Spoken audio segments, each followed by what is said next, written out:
Kabangon ko lang talaga. Hindi talaga kayo ng aking bias.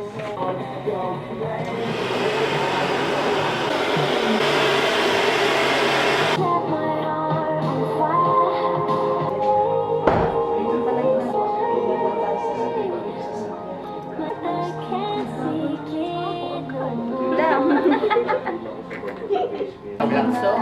Sinabi ko na kay Miss Jenny, iyak po ba itong make-up? Oo. Kasi iyakin. Gusto niyo po ba sa akin? Ilong yan. Baka ilang ni ma'am. Nakakontrol pa.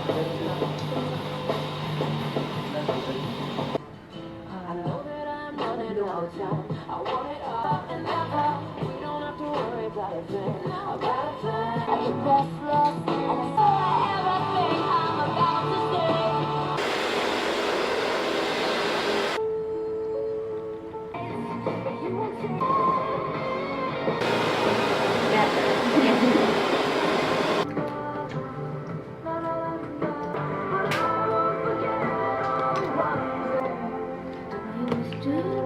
Umiiyak na ako. Di pa tapos yung make-up. Nagagalaw. Let's go. Kay mama? Kala ko iipunin niyo. Hindi, ito na yun. Mamaya ulit ko iipon siya eh.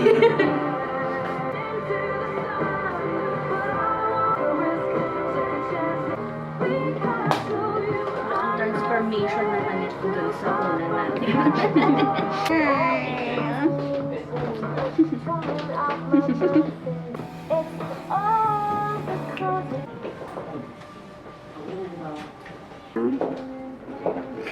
Hindi na pigilan. Congratulations!